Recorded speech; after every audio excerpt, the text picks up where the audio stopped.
Hey, I'm still walking, and I just saw this article in Daily Mail, Harry and Meghan on safari, and it seems to have gotten a lot of pushback. A lot of people are offended, and rightly so, because they feel like, it's just so racist to, first of all, assume Africa is a country, which we all know that it's not.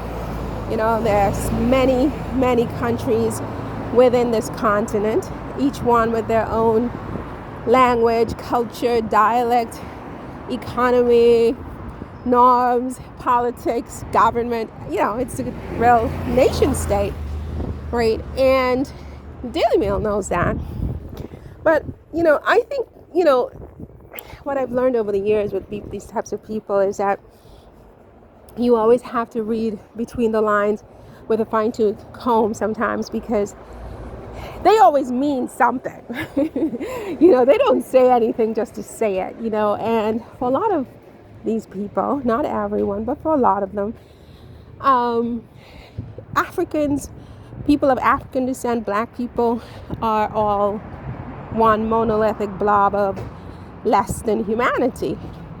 This has always been the case. It still is in some cases, in many cases. We're not the same.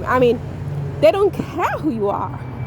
You could be the most educated, the richest, the this, the that. As long as you walk into an establishment in that skin and they don't know who you are, they will quickly inform you of how they view your humanity, whether it's a restaurant, whether it's a high-end store on that city's or nation's poshest streets.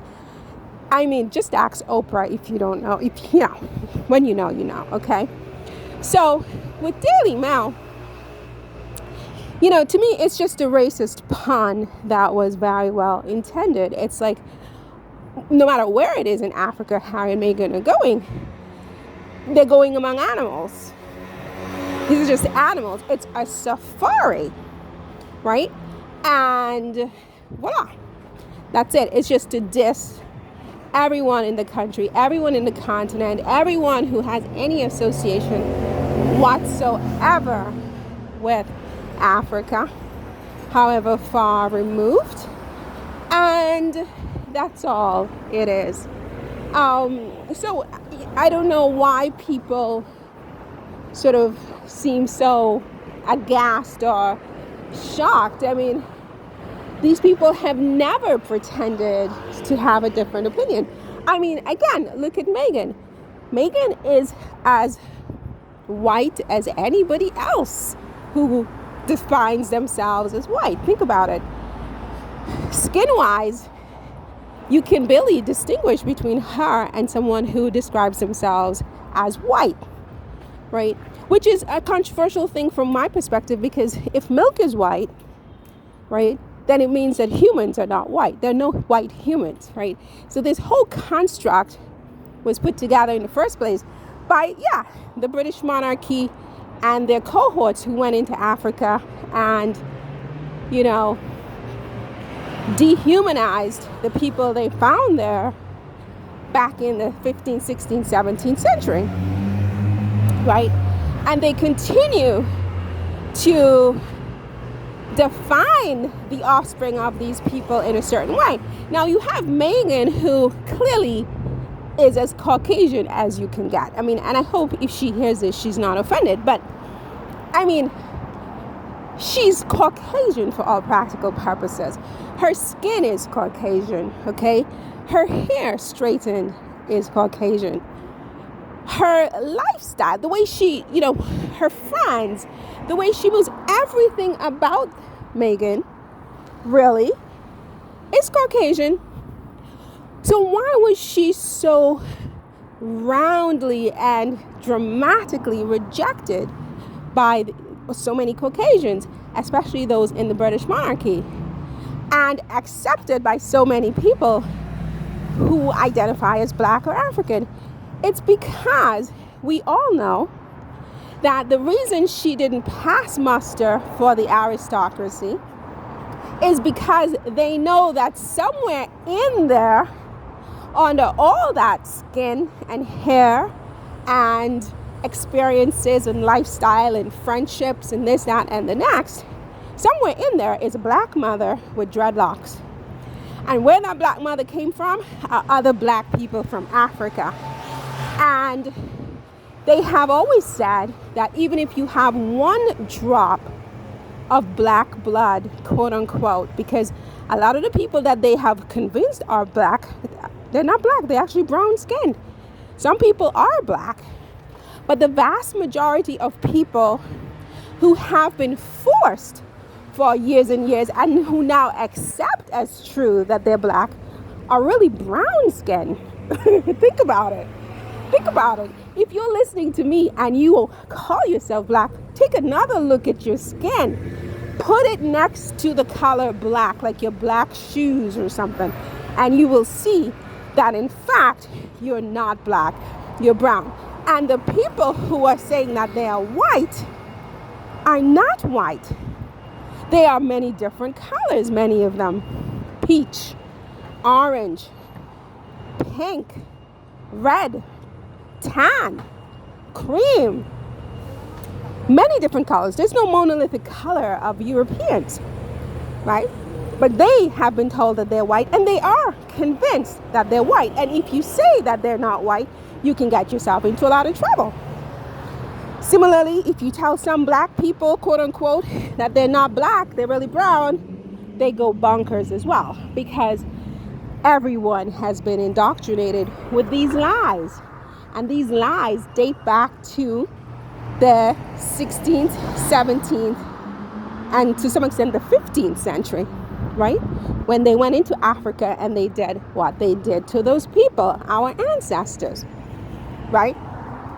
And so that's why they have so categorically rejected Meghan, because in the British society, color and race are your defining characteristics, bar none, right?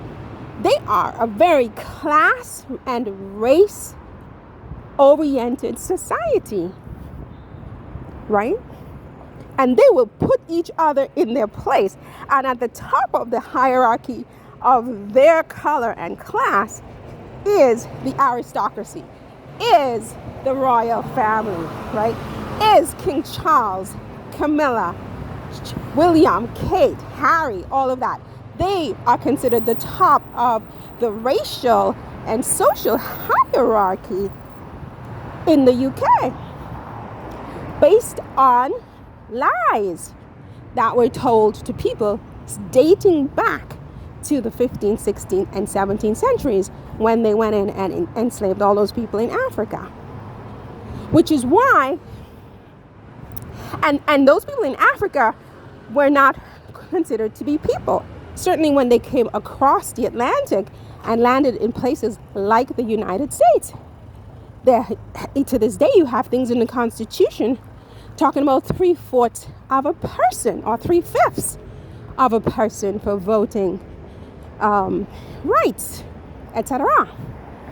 So color is very, very important to these people, starting back again with those British, right? And so color is not really color in the sense that white is not white and black is not black. They made it up.